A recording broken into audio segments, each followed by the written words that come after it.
घोड़ा पर चढ़इब किए के बाद में चाँद के तार ले धइब। चलो इजा घर बसावल जाई। हमारा ई ने बुझल चाचा हाँ चांद पर जाके कि हमनी के कोगो हमनी के वैज्ञानिक बालो बड़का बड़का भारत देश में हाँ बारखन आ बिरयानी कातना मेहनत कोई करोड़ रुपया कोई अरब रुपया लागता। हाँ अब वही देखने की चंद्रयान 3 गई रहलो कितना दिन लगा रहल कातना दिन लागो रहल को वहां जाएला हां आ ओकर कैसन मरद बा कि एक रात में चांद के पार लेके चल ओ सरवा मरद के तनी हम खोजतनी चांद का आ वो चांदो पर नहीं के कहत ले जाए के वो डायरेक्ट कहता कि चांद के पार यानी चल जा मंगल ग्रह।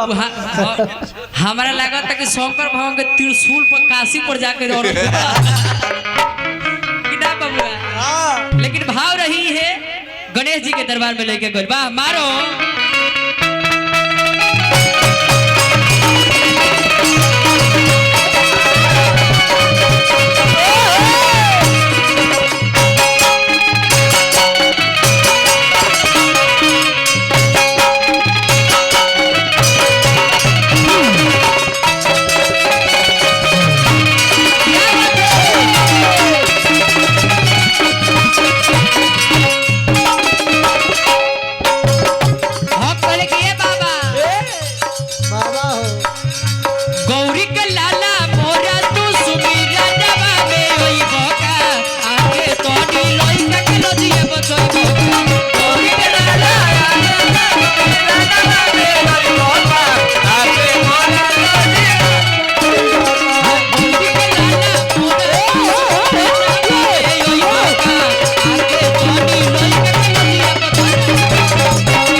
हमने को माता जी के बबुआ बानी हमने के शत्रुघ्न सिंह जी हजारों हजार रुपए का पुरस्कार दिल बानी भगवान से प्रार्थना बाकी जहाँ रही राजा बन के राज करी वो आत्मा जहाँ भी होके वैकुंठ में स्थान मिले ए बबुआ हमेशा लक्ष्मण झूला पर झूलत रहे भक्त कहले कि ए बाबा हालांकि वहाँ के माला उला नहीं खा भैया मालबा तो तने मालवा लिया दी ना तने आखिर हम कैसे चिन्हब कि के बा माई को बेटा तने हमरो तने चिन्हे के पड़े नो तो तने लिया दी तने भैया हेलो तने दुगो माला व्यवस्था किया जाए भक्त कहले कि ए बाबा स्वागत हो हम जानत तानी बाबा हो तोहरा बारे में बहुत सुन ले बानी भक्त कहले कि ए बाबा कि अरे होथिया के सुरहा बारे पवनो अरे माडू सक के होथिया के सुरहा पवनो ए सब के देवता में ओहिले पूजा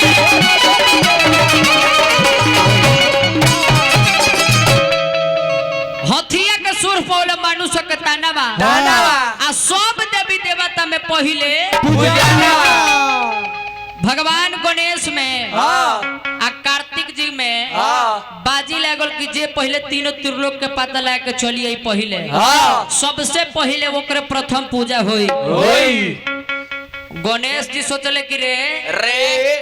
हाथी नहीं और होते होते हमर पेट बा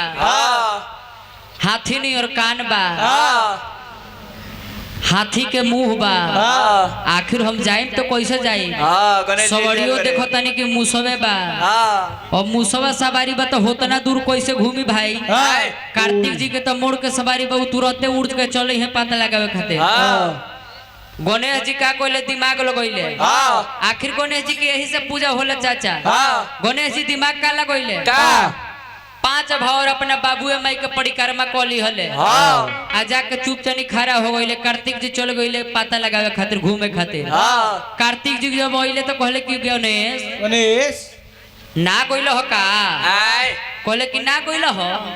हम तहरा से पहले घूम के यहाँ बैठल बानी हाँ शंकर भगवान कहले कि ये गणेश ए। हम जान गइनी कि तू महान बारो हाँ। आज से जा तोहर प्रथम सबसे पहले पूजा होई ए! तो जाओ ना घर में भैया हो माता पिता हंसते हैं हाँ उसी घर में देवी देवता बसते हैं हाय तो माता पिता के पूजा करके प्रथम गणेश जी पूजा गइले कि ना यस। तो ये से हमनी के सीख मिलेला हाँ कि कुंभ गइला के कोनो फायदा नहीं है चाचा हाँ। अच्छा हम एगो बड़ी बढ़िया चीज रोक के बताओ तनी का सब लोग देखो तनी कि कुंभ के मेला जाता नहाए खातिर हाँ अरे उन्हें आए रुको। ना खेलत जात कुंभ के मेला जाता नहाए खातिर हाथ ना खर्चा क के हाँ कुंभ के मेला वैसन है कि महाकुंभ लागल बा 144 बरस बाद हाँ आ लोग जाता कुंभ के मेला नहाए खातिर कि हमर पाप धोआ जाए हाँ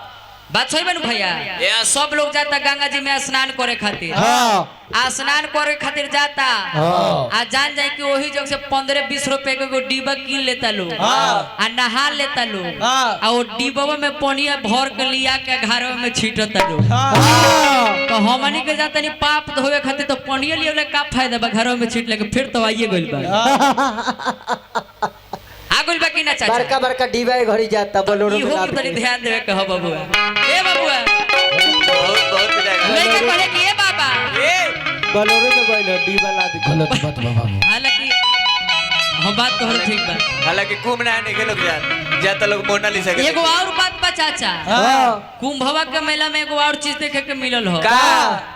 एक घड़ी तो लड़की वायरल होई जा तरी सो हाँ खाली आंख देखा के आ एक घड़ी देखो तनी कि मारे खानी नागा बाबा लोग आवता हाँ एक से एक बाबा लोग आवता हाँ लेकिन हम इहो देखनी है कि जितना लोग भक्त नहीं खे गए हाँ वो से ज्यादा सर्वस हिजरा गइल बा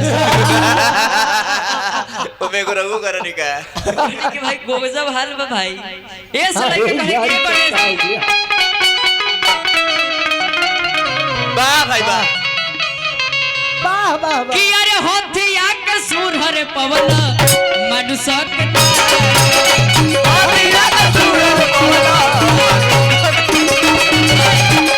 देवी देवता में पहिले